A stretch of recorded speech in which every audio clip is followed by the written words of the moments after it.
Will do. Good afternoon, everyone.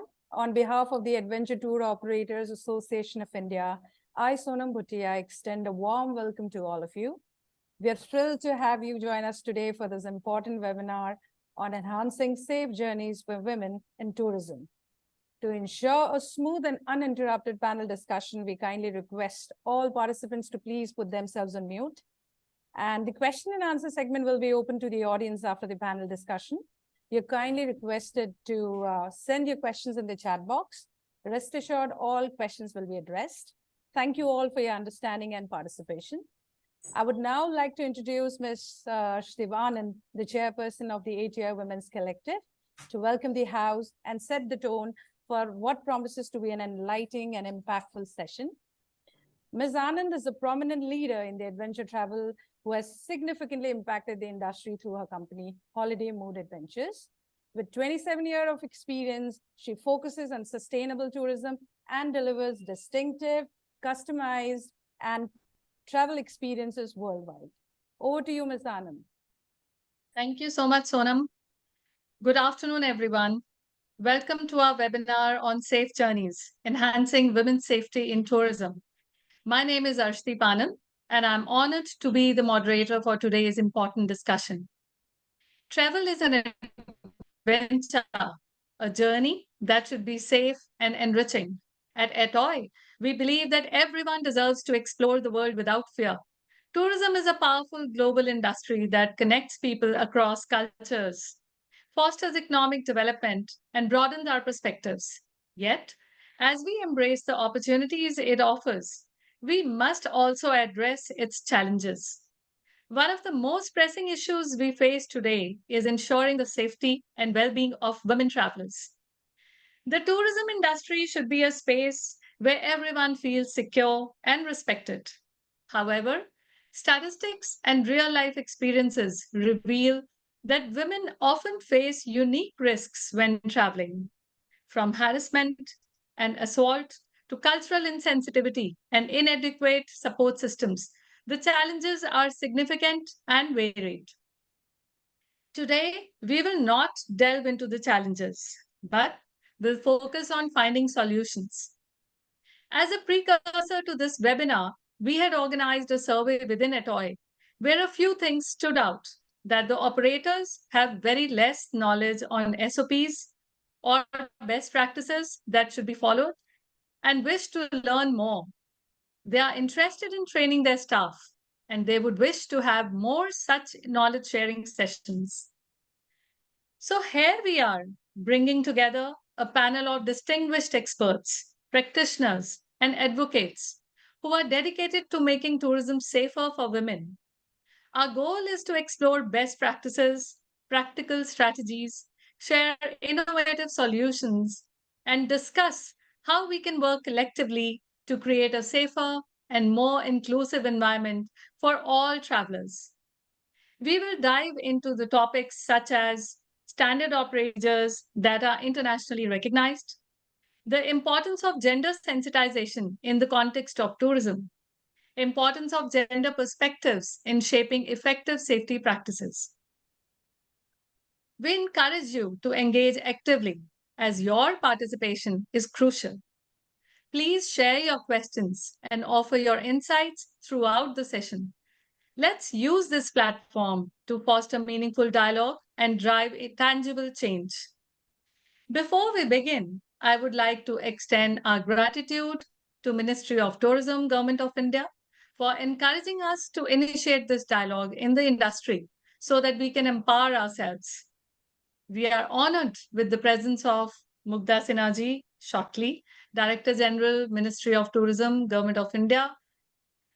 I extend a very warm welcome to our esteemed guests, ATOAI past presidents, Travel Association members, our panelists for their time and expertise. Hannah Pearson, Adventure Travel Trade Association Regional Director and fierce advocate for women's rights in travel, with expertise in Asia Pacific region's adventure tourism.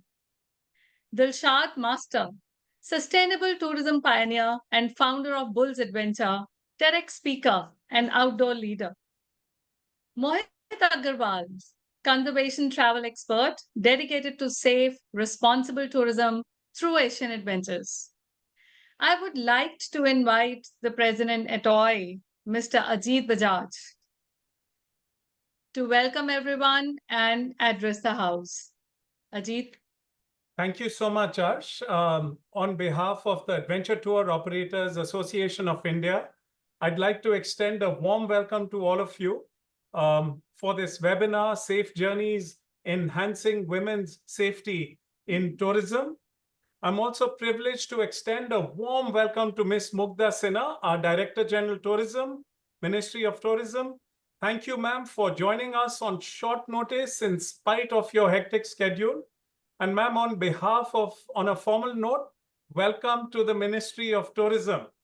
I'd also like to take this opportunity to thank Arshdeep and the ATOI Women's Collective and the ATOI Secretariat for organizing this seminar. And we do have a fantastic panel with Hannah, Dilshad, and Mohit. Thank you so much once again on behalf of the entire team. As a country, we do feel that we will be truly evolved when women travelers feel absolutely safe and secure everywhere in India without exception. I think this is a collective responsibility of not only the tourism stakeholders, but all citizens of the country, ensuring that women can explore every corner of our country with confidence. As a country, we do have audacious dreams for our tourism industry to hit revenues of $3 trillion from the tourism industry by 2047. Let me tell you, we will only get there if our DNA is tweaked properly, if our DNA is superior, right? And I do believe that ATOI has always been a force for good for the country.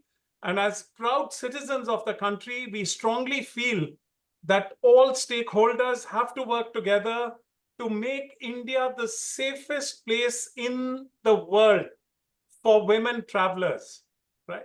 I do want to share with all of you that the recommendations from this seminar will be shared with all stakeholders. We will pass on these recommendations to our Ministry of Tourism, Government of India. We will share these with all state government, tourism departments, and also with all associations, tourism and hospitality associations in the country. With that, I'd like to request our Director General Tourism, Ms. Mugdha Sinha, to kindly share her remarks. Thank you. Hi, very good afternoon and thank you very much for having me here. I hope you can hear me. I just want to ensure that I'm audible to everybody. Yes, ma'am. It's perfect. Yeah. Thank you. Yes, ma'am. So this is short notice. I just want to congratulate all of you from the Adventure Tour Industry Association who've gathered here today, and also some of you may be into adventure sports yourself. So thank you very much for also having me here, because I think it's very important. I've been a solo woman traveler, and I've traveled as a student extensively abroad, and have not been really concerned about safety issues so much because of the fact that I've traveled from downtown areas in continents. So has my sister. She's backpacked across 5 continents, and she's an adventure sports person.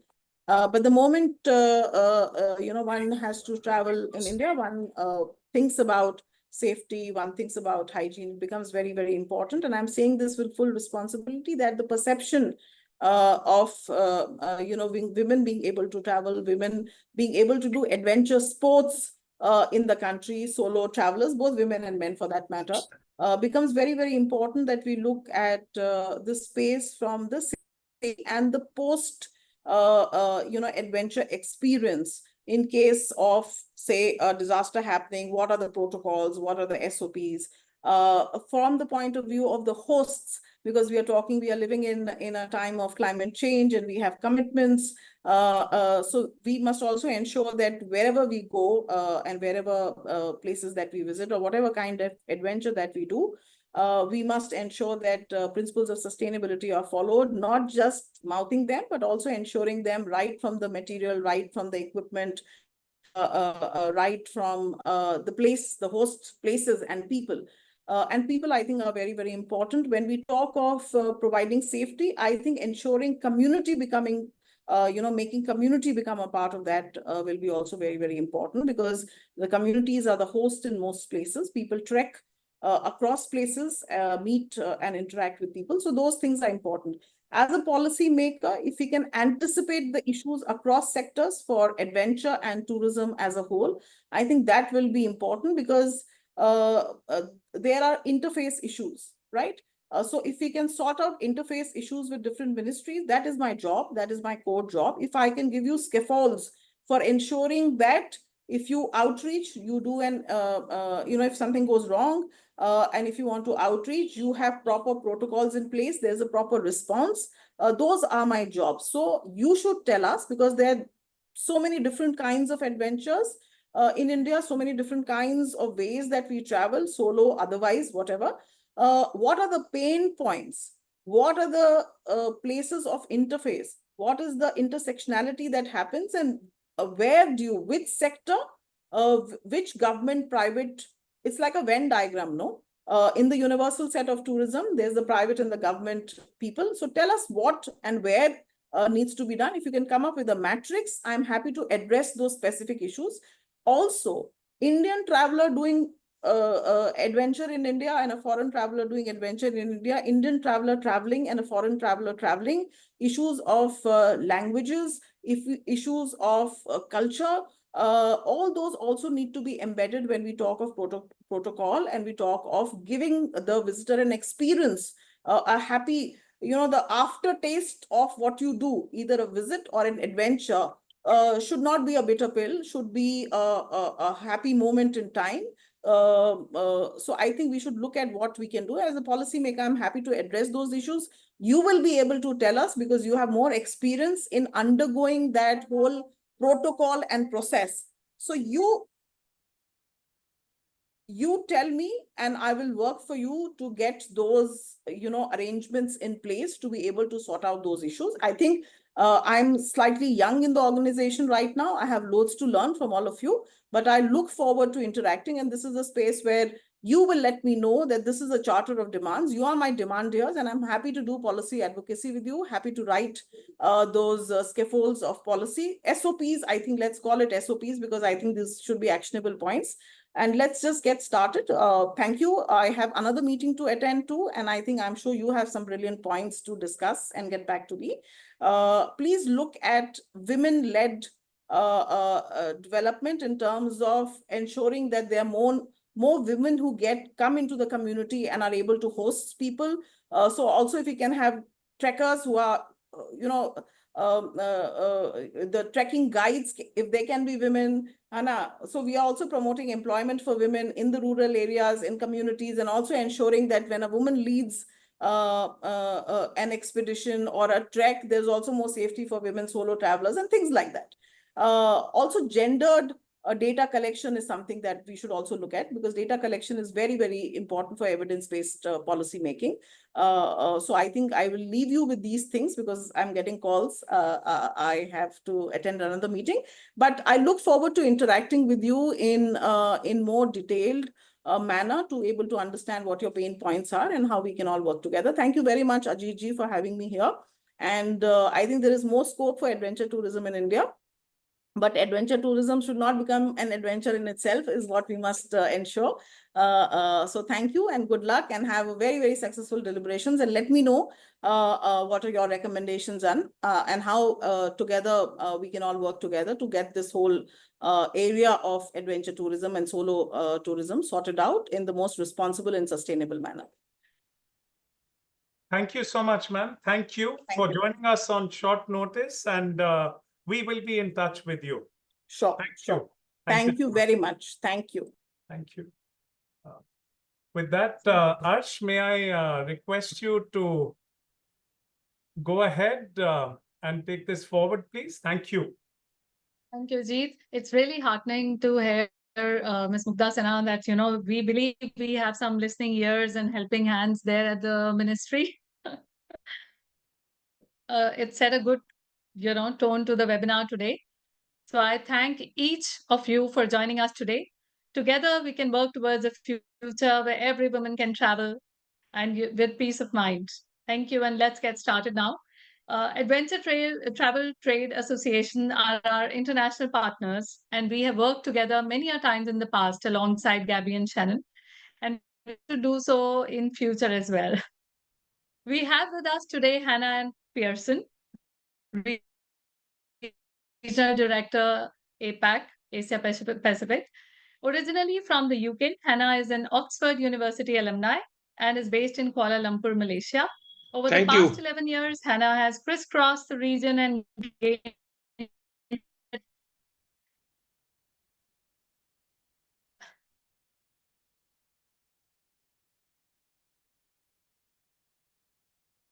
Hannah has authored reports and white papers and has spoken on numerous occasions at prestigious travel conferences such as Travel Activate Bangkok and ITB Asia. She has also been a guest speaker on BBC World News, as well as interviewed for worldwide publications such as CNN, Bloomberg, The Straits Times, BFM, Forbes Middle East, Web and Travel, Skift, TTG Asia, and Travel Weekly Asia, amongst others. It is our sheer pleasure to have you with us today, Hannah. Could you provide an overview, first of all, for us of the standard operating procedures that are internationally requiring women's safety in tourism? Yeah, absolutely. Sorry, there was a bit of a delay there, but I think it was probably on my side. So thank you so much. Good afternoon, everybody. Thank you for having me. And it's a great question, right? What are the SOPs that are internationally recognized to ensure women's safety in tourism? And I guess when we're talking about women's safety in tourism, it's two things, right? So it's not only the female travelers themselves, but also women who were working in the tourism industry, like Ms. Mugdha was just saying, and ensuring their safety when they're going out. And if you look at the stats, for example, the Adventure Travel Trade Association, we do a lot of research, and we had a report called The Influence and Impact of Women in Adventure Travel from 2022, free to download on the website. But something like 35% of the tour operators who answered have experienced sexual harassment or assault at work by a co-worker, 30% by a client or a guest. And there were comments like, what woman hasn't experienced sexual assault or harassment at work, which is kind of bleak. Female travelers themselves, you go and you Google women traveler safety, and you get a million hits, don't you, of different blogs, how should women travel, and the do's and don'ts. Notably, of course, you're not finding the same man's traveler safety, right? That just doesn't exist. I think what I am, when I was looking and really thinking about this question and reflecting on it, I think my overall thought is that there is no one, I suppose, recognized international SOP to deal with women's safety. And of course, that comes down to a lot of, what Ajit was saying as well, what Ms. Mugdha was saying. It's down to a destination, and it's also down to that whole ecosystem of everything that's there. That's whether there's views towards women, whether that's in the marketplace, whether that's at home, around acceptance of gender violence, safety in those countries. Even if you take, let's say, Malaysia, where I'm based, versus Singapore, which is the country next door, even just safety levels in general for any traveler are very different between the two. And that's down to kind of those individual laws, also the different set of culture that they have in Singapore, despite them being neighbors. But you can see some of the actions. This same survey, we asked our tour operators, what actions are you taking then to attract more female travelers, particularly when it comes to safety? One of the biggest things that a lot of tour operators are starting to do is offering women-only trips. And you have companies like Wild Women Expeditions. They've been around for 30 years. And their philosophy is really bringing women to the front. They employ women in every role, so from back of office down to local on the ground guides. You have tour operators like Intrepid. Intrepid have their women's expeditions. And what I found really interesting when I was, doing some research about Intrepid and these experiences earlier, was that they said that these kind of trips, they are not about having exactly the same experience as their normal group trips, but making it women only. Instead, they're actually using it to kind of explore behind the scenes, by it being an all-female group, a female tour leader, they actually gain access to, the kind of inner sanctum experiences that within the community, particularly, that people wouldn't have access to normally. So they're saying, if you're just having women only girls trips, girls clubs, that almost kind of perpetuates those gender stereotypes, makes it very kind of us versus them. Whereas if you see it as a way to really engage with local communities, then it becomes a very different kind of experience. So you're typically seeing women-only trips, hiring women guides for those women-only trips, actions around the adventure gear itself, right? Making sure that that adventure gear is suitable for women in terms of fit, which is super important, particularly when we're talking about adventure, isn't it? On the company side, it could be introducing formal policies around harassment. Typically zero tolerance is what we're seeing in a lot of companies right now, and really that focus on hiring more women. And again, it's with that idea behind it that, of course, the more women, the more balanced that you have. One, you could probably market better to women travelers anyway, because you have that mindset. But the second, then you start to see what other things need to be put in place, right, to attract these female travelers. Example, the adventure gear, and making sure that you've got those fits that are right.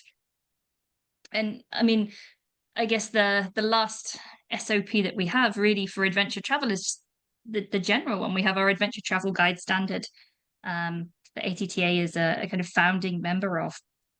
And there is a lot around safety and risk management. There's the ISO standard 21101, which is for adventure tourism safety management systems. And this is not, gender specific. It doesn't even really touch on female safety, but in safety in general. And that companies should be having a safety management system. They should be using a 3-step risk assessment training methodology, RIAT, so risk inventory, analysis, and treatment, where you're really identifying those risks associated with an activity, analyzing that likelihood and consequence of each risk. Is it acceptable? And for those that aren't acceptable, that risk treatment, whether that's training for guides, whether that's safety briefings, making sure you've got the right gear, making sure that communication is right. So it was a bit of a long-winded answer to your question, Ash, but the short summary is no, there aren't any international SOPs specifically about women in safety, but there are a lot of actions that companies are taking to address women's safety in travel. So thank you so much, Hannah, for informing the House that all these things can be done, although we do not have any specified SOPs. But I would also like to request you, while we are talking about it, that these are easily doable things for some people. But there are some organizations which encounter problems in implementing such things. How can they overcome these things? The solutions should also be simple. It's not, rocket science, but are there any recommendations, people who are starting out, people who generally want to have safety of women in mind, operators, small things that they can do in their organizations to bring about a change? Yeah, absolutely. I think the first one is bringing more women on the team. For reasons that I said, to just give that mindset. If you're operating women-only groups, or even if it isn't women-only groups, there is no reason why a female tour leader can't be that guide for the whole group at all. But it's perhaps thinking about how can you encourage that to happen? So, for example, there was a UNWTO report all about women in tourism, and it was saying, well, one of the challenges, particularly for women to become tour leaders, is the fact maybe they're away from home, they've got these extended hours, it's tricky. And so what some tour leaders, some tour operators do, say, okay, so we'll put women on the shorter trips then, or we'll make sure that these trips finish and start in really centrally located places. So it's easy for them to get in and get out and to get back home. So that's something kind of smallish, even just thinking about that. Okay, what would make it easier to be able to get more women on board? I think other things, mentoring, particularly making sure, you know, those women that are coming in and have somebody else to talk to, right? Setting a mentoring or a buddy kind of system up in the company is something fairly easy, even for a small company. It's free, right? It's just about making sure that that is prioritized. And I think particularly, you know, when we're talking about the travel experience itself and involving communities, then it is really having those conversations with communities and approaching that educational piece with them about bringing people into the community. Is that okay? What are their perspectives on female travelers? Educating them on the, I suppose, a more tolerant, let's say, in some cases, point of view, but making sure that women who are being involved in this community tourism as well they're being brought in the right way. I mean, of course, there are, you know, as you bring in people into a community, that can also create its own challenges, right? So making sure that it is benefiting the whole community, because often it can impact the women there as well. It could be increased workload beyond just the tourism part in terms of looking after children or all of these other expectations that are on them. Just making sure those SOPs kind of there in thinking it through. So yeah, there are certainly small things you can do. You don't need to go massive and believe, you know, you're going to change the world. The reality is these things take time, and, you know, a lot of attitudes are decades in the making. We should have more of mentoring, and we should involve more communities. And I totally agree with that. And thank you for that again. And now we will move on to the next panelist, who will give us a little more, you know, insight into how we can actually go about and do these things. Dilshad Master Kumar, with nearly 23 years in the media and television industry, she is a distinguished senior executive known for successfully launching multiple TV channels from their inception. She has held pivotal roles, including leading Zee Cinema, Star Plus, and Star News through their formative stages.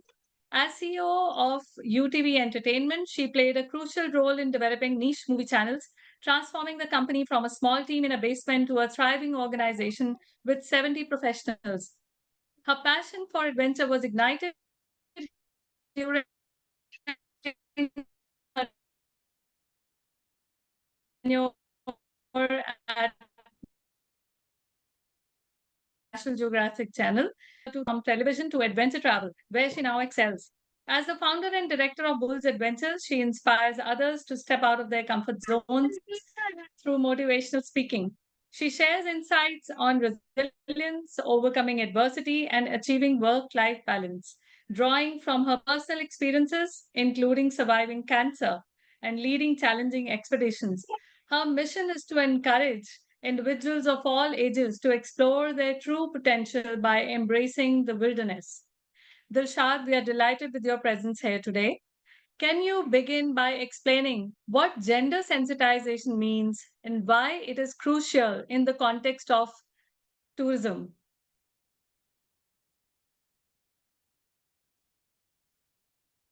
Dilshad? Thank you, Arshdeep. Thank you so much.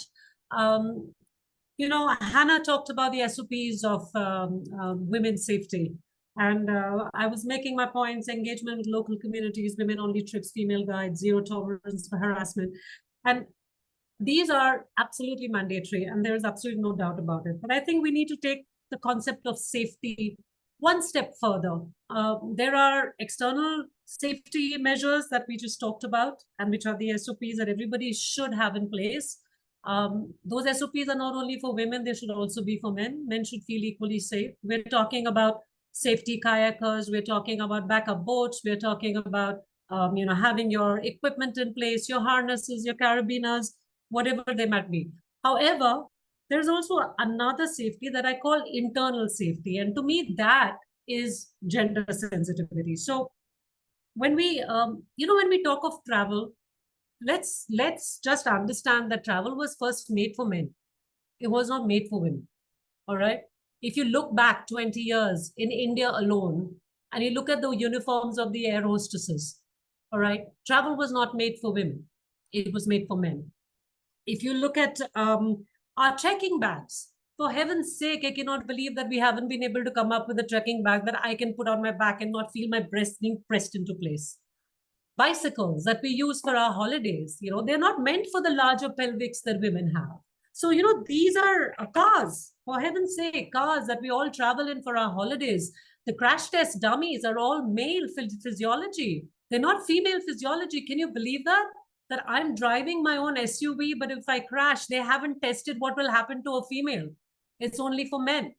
So that's where I feel that gender sensitivity is very important. The things that I pointed out, these are technical, functional, not much we can do about them, but hope to God that in the future, more women come into the invention phases of things and change things. But what we can change, I would say almost instantly, and Ajit said something very interesting. He said the DNA needs to change. And I think that is where we come in. And I call it the emotional safety part. It's like, give the woman a reason to feel that she can travel on her own. Let her feel safe, not just from the external perspective, but from the internal perspective. So I'll give you an example, and I'll just give you what I mean with just examples. So I'm on this trek 12 years ago. It's the Markha Valley trek, huge river crossing, rough river. 3 or 4 of my trekkers are new trekkers. One husband and wife, brand new, haven't trekked these long treks before.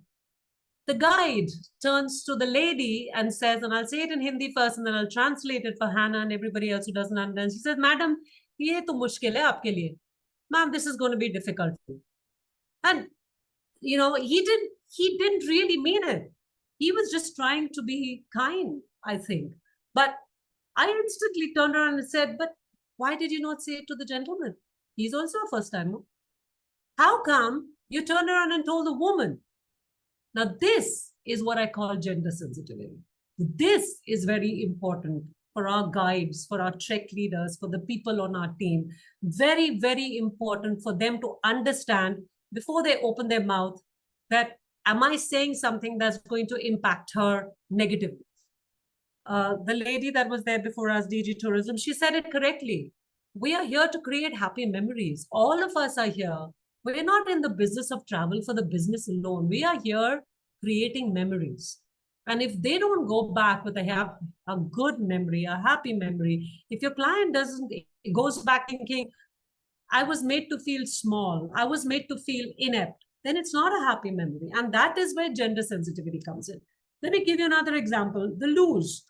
In my first couple of treks, the loos were like at least I would say 3.5 minute walk from the campsite, 3-minute walk, up, down, through the bushes, etc., etc. I'm thinking to myself, I spoke to the operator. I said, do you know that women's bladders are not as strong as men's?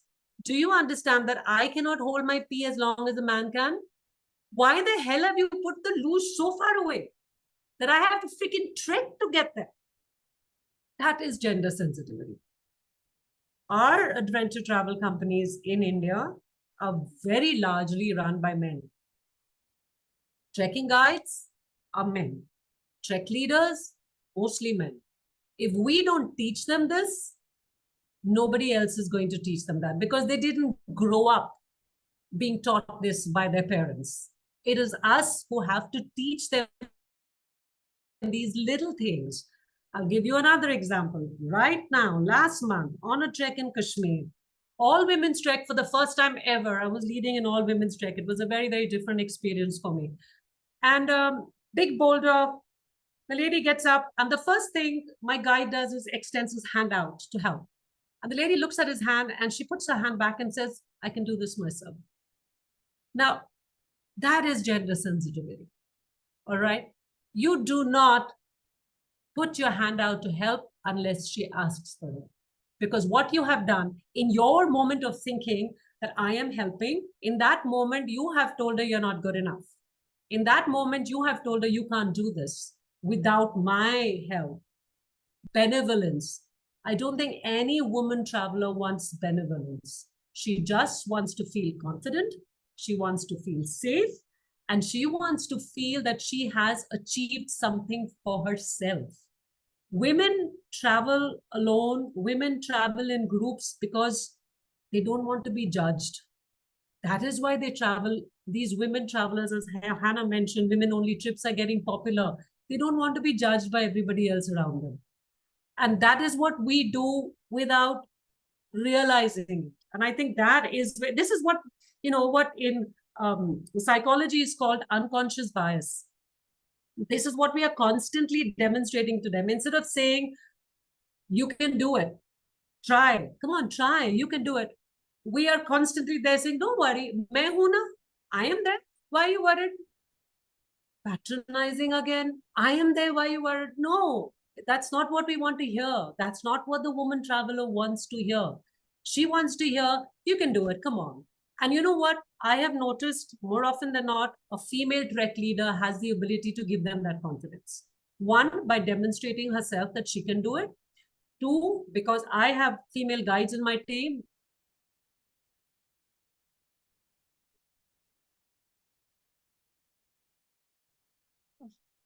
Every base camp trek, I ensure, all right, if they can do it, so can I. So I think that is very, very important. And,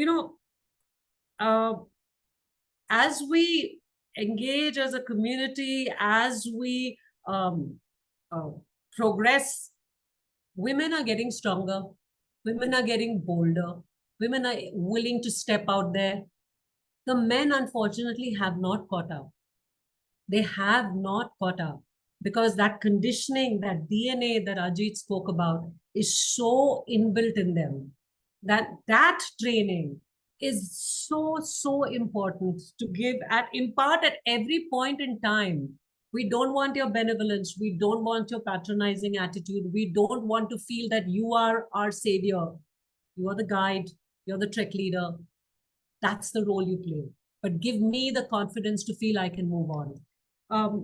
I can go on about this because it's a real pain point with me, but confidence, I don't want assistance. I want confidence.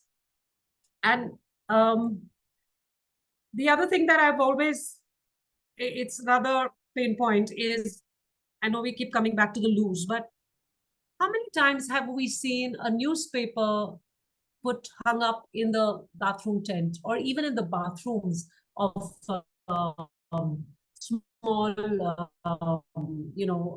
tea house treks that we go to? Where do I put my sanitary napkin? Where do I put my tampon? There's no place. Nobody's thought of it. Where do I wrap it up? Am I supposed to hang it down with it in my hand? Not thought of. Things again. This is again unconscious bias. This is gender sensitivity. This is where we have to look out and say, okay, I've got women clients. What do I do to make them feel safe? This is also safety. And that is what I think we tend to forget. When we learn CPR, when we are doing our medical, I think ATOAI holds this so very often, medical camps and teaching people CPR. Do we know today, even the doctors who conducted CPR, do they know that heart attack symptoms for women are very, very different from heart attack symptoms for men? Are they aware of that? Are they aware that for women, the symptoms are more jaw pain, heartburn, more like nausea? For men, it's more like chest pain, shoulder pain. They're very different. Are we even taught that? More often than not, a woman's heart attack is just dismissed because, oh, nausea, oh, you must be very tired. So those are the things that we need to bring into our medical training. Very, very important. The simple thing of a mannequin that is used to teach us CPR, it's a male mannequin. I have not seen a female mannequin with breasts. And I know it's not something to laugh at, because if we look at it from pure statistics perspective, women who have heart attacks in public places are less likely to be revived with CPR. Look that up. And that's the truth of the matter, because a man is hesitant to touch and give her the CPR because of the breasts. Again, we come back to gender sensitivity. These are the issues that we need to constantly be thinking about when we have women on our guest list. I think it's very important. Yes, just some of the pointers I've given. I could go on, Arshdeep, but like you said very clearly, you wanted things that would manifest into real action points. So this is what these are the lists I came up. Absolutely, Dilshad. I mean, it's brilliant, and I feel that we should have a separate workshop, webinar, seminar, anything on gender sensitization, because there's so much to learn. There's so much for the industry and the operators to learn in this context. And this thing has not been addressed to only. So we have to begin, and we must do the needful as soon as possible. And there are very nice points that you have shared. I wish I can give you more time, although I have some more questions to ask. But I think that it would be justified to move over to our next panelist right now, Mohit Agarwal, who's been pivotal in advancing conservation, travel, and ecotourism. With the guiding motto, tourism for conservation, conservation for tourism. He has championed sustainable practices and driven impactful change. His leadership is reflected in his roles as vice chair of the Asian Ecotourism Network and as a committee member of responsible tourism with the Indian Association of Adventure Tour Operators. He has also significantly contributed to setting ecotourism standards through the National Certification of Conservation of Forests. His extensive experience and strategic vision have led to a well-defined roadmap for achieving ambitious goals. Core principles such as inclusivity, training, and Kaizen for continuous improvement are central to his approach. His exceptional networking skills have forged strong relationships with global customers, suppliers, and stakeholders. Technically skilled, he has equipped his team with cutting-edge tools and launched a digital platform for enhancing customer engagement and storytelling. Mohit, thanks for joining us today. Can you share some examples with us today of successful initiatives or programs in India that have significantly improved women's safety in tourism? Hello, Arsh. Thank you very much. Am I audible properly? Yes, Mohit. Okay, excellent.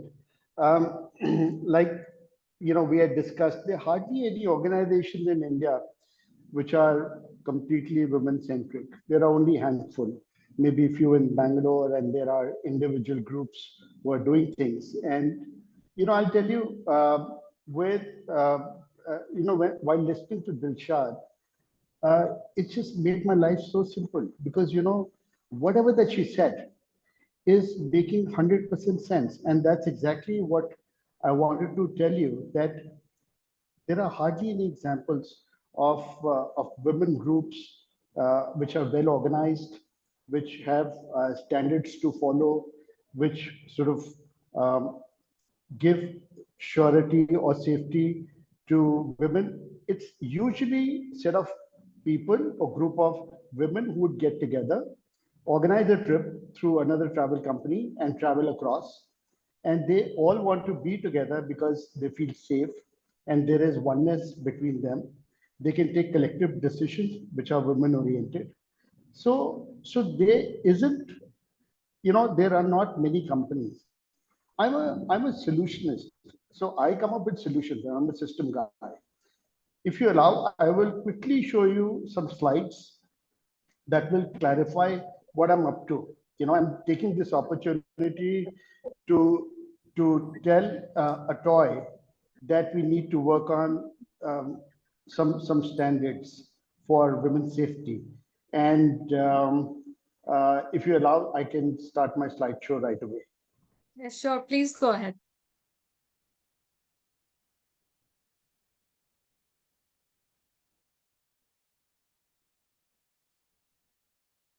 Okay. So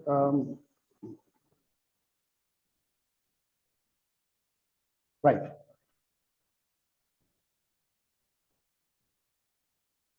So like how Dilshad was emphasizing, we need to educate, we need to train, we need to tell people, we need to talk to them, we need to write down SOPs, we need to bring out a document or a few documents that would empower people at 4 stages. Yeah, so association, for example, ATOAI. We've done a lot of work already in the past on different subjects, and this is one subject where we need an official document where people don't have to grapple with situations. They just go ahead and download what ATOAI has produced and share the link or share the document with their clients. Yeah, so for that, what we need to do is we need to have information for travelers. We need to have information for training our staff, whether they are in accommodations or to our operations, or their service providers. You know, so here is what I'm suggesting. I'm saying let's organize ourselves in such a way at ATOAI where some of us get into the job of collecting all the data, all the information from different trade bodies, NGOs, scattered information in different places, destination standards or relevant organizations, research documents, go through all of that and start unbundling all the information which is there into different categories. And then get our members to write down case studies, to write down what's happened with their clients, women who traveled with them, what were the problems that they faced.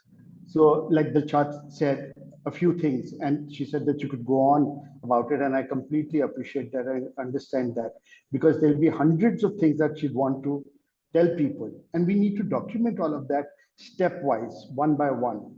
Yeah. For example, I'll tell you, I made a video recently, not there was a who was trying to board the train, one of our clients, and her purse was on her left shoulder, and she was holding the bar to climb the train with her right hand. This boy came from somewhere, snatched the purse, took it off her shoulder from the left arm, and went under the stationary train. There was no way we could get to him. There was nothing we could do, and he just sat there in, under the train and laughing away, and we could do nothing. And the train finally moved. This lady lost her purse, and which had a passport and money. So I made a video. If you want to board the train and you have you're holding the bar with your right hand, then make sure that you have your purse on your right shoulder. Simple things as that. So what I'm saying is that right now we're focusing on India. If we have thousands of conditions laid down, yeah, nobody's going to read thousands of them, but there'll be overlaps and there will be duplicates, which we can eliminate. And we can come up with very specific, SOPs for women travelers who come into India, which is given free of cost through various websites, through ATOAI, through individual websites. So this is one take that I have. Then, of course, a few things that I want to show you how the women who travel to, for example, Agra, they will have their own car and driver, or the women groups who organize themselves to stay safe or be with each other. And then whole lot of do's and don'ts, which will come into your SOPs. This is for the travelers that I'm talking about. What I want to do is I also want to tackle what we are going to do with our staff. But before that, let me tell you, this is, since we run a bird watching company, I'm always training my people and telling them how not to let your people get to the edge of the cliff while they're watching birds. If they slip, they will go down. When they're on a safari, there was this lady who had a dupatta wrapped around her neck. And while looking for the tiger, this dupatta got entangled in the thorny bush. Luckily, the driver turned around, he saw that and screech halted. Otherwise, she would have had fatal injuries. Yeah? So small things like that, And then, so we need to educate. The next thing is we need to educate our staff. We need to train them consistently, periodically, every now and then. How ATOAI is doing it for safety and medical aid and all of that. We need to build that in here. How? We are Indians. So there's a lot of bhava, there's a lot of emotion for women, right? So there's a positive angle to it. Right? When I talk to my people, I tell them who is the woman for you? Is she Ma Annapurna who puts bread on the table for you? Is she a caring mother? Is she somebody who's going to teach you something? Or is it going to be somebody you're going to learn from? So somebody's coming into your life to teach you something, to give you something. And it's not just a tourist that you got to serve. So somebody who's coming into your life is larger than who you are. And if we have the same approach for training, then it goes a long way. And I feel it works. It works at every step when we start to educate them to look at women differently. The men I'm talking about, or even the women, and not just a transactional nature of business. That somebody is coming here, paying us, going back. We've sent the guest happy. We've got good reviews, good testimonials, or TripAdvisor reviews. It just doesn't end at that. It's a life cycle that you build. Somebody to nurture a relationship with. Then the last part is there are people behind the scenes. There are the women who are in the forefront, and there are people who are behind the scenes, who are working constantly for you. Whether they are artisans or they are cooks in the kitchen or they're housekeeping staff or they're people at the front desk or they're your guides in Gir National Park who are women or anybody like that, right? We need to tell our workforce, we need to tell our travelers how to look at, how to address and be in gratitude. How to appreciate the dignity of labor, how to look at all the work that they're doing for your happiness, to make your story so memorable.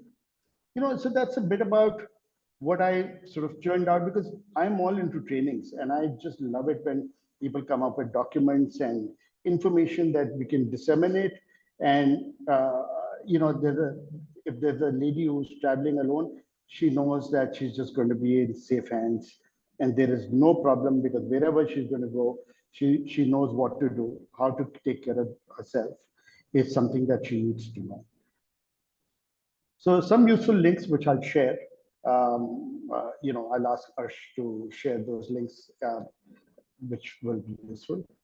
And a bit about one more slide which I wanted to say thank you with was our culture of Earth Nareshwar. So everybody has that sensitivity in him or her. In our culture, we believe that we half feminine and half masculine. So thank you very much. That was a bit about my presentation. I'll just stop this. So my focus here is to draw documents and put them on ATOAI websites so that hundreds of our members can distribute those documents to the women who are coming into India.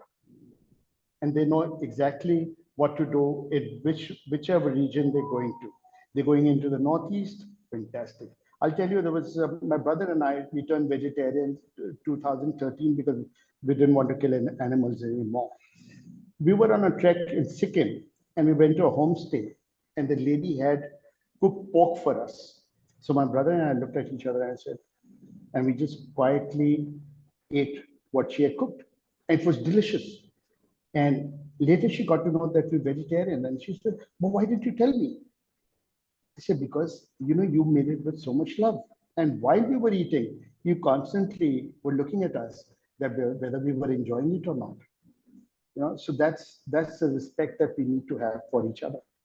And I just love that homestay where we stayed.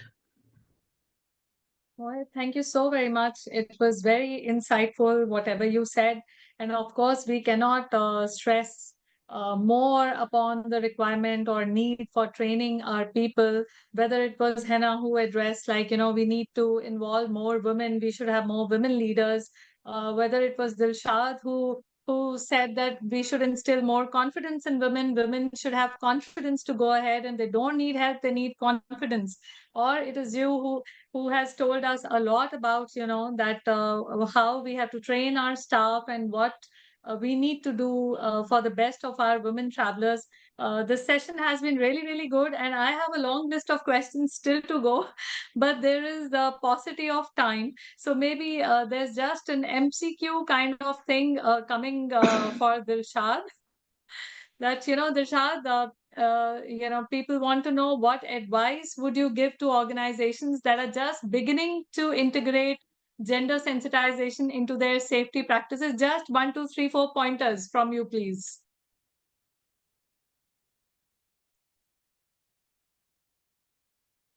Dilshad? One of the simplest things they could do, Arsh, is just play back the recording of this this webinar, because these are pain points which all of us face on a day-to-day basis. I can come up with another list of 10 to 15 of them, which are very, very easy to execute. But I think one of the main things, have a woman on your team. That itself will give you an insight into things, because a woman on the team will let you know that this is wrong, this is right, and that's important. And let, even if it's a junior person, let them have a voice, and bring a woman on your team. Bring a lot more guides into your teams, bring a lot more tech leaders into your team, and you'll see the difference immediately. I totally agree with that. And as we conclude today's enlightening webinar on enhancing women's safety in tourism, I want to express my sincere gratitude for your participation and engagement. Your contributions have made this discussion both rich and meaningful. Today, we delved into several critical areas that are essential for advancing women's safety in tourism. Here are the key takeaways. We emphasize the importance of adhering to internationally recognized SOPs in tourism. These guidelines ensure consistency and reliability in the safety practices across different regions and sectors. We explored the vital role of gender sensitization in tourism. Understanding and addressing gender-specific needs and risks not only improves the safety and experience of women travelers, but also fosters a more inclusive and respectful environment. Gender sensitization, as we learned, ensures that tourism professionals are aware of and can respond effectively to the unique challenges faced by women on the road. Our discussion also highlighted the need for effective safety protocols and guidelines at destinations. By establishing clear procedures for handling emergencies, ensuring secure accommodations, and providing comprehensive safety information, we can significantly enhance the safety of women travelers. We also underscored the importance of incorporating gender perspectives into safety practices. When we consider how gender affects travel experiences and risks, we can develop more tailored and effective safety measures. So as we move forward, let us carry these insights with us and strive to implement them in our respective roles.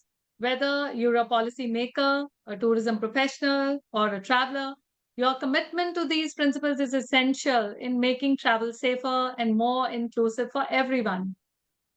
Thank you once again to our expert panelists for sharing their valuable knowledge, and to each of you for active participation. I would encourage you all to be a part of the organized sector, since together we can make tourism safe for every woman, everywhere. Join us in creating a world where women can travel safely, freely, confidently. safe travels. So I would like to invite Mr. Ronnie Gulati, Honorary Secretary at ATOAI, to propose a vote of thanks. Thanks, Harsh, for calling me over. I sincerely want to thank Hana, Dilshad, and Mohit for really revving up this conversation. And I'm really proud to say here that probably ATOI is the only association, a trade association, where there is focus on women, and we have a separate women's collective led ably by Harsh, and we are doing a lot of action there. So, Dilshad, thanks for pointing it out that bring in women on your team. I think that's a great first step for everyone to do, and it's the simplest step to do. There are no difficult roads to traverse on this. I want to thank the participants here. I think you took out time to come and listen and be part of this interesting conversation. Loads to carry back home, and I'm sure every one of us has taken a leaf out of today's conversation. So thank you for being here. And thanks once again, Hana, Dilshad, and Mohit, for sharing what all did you do with us.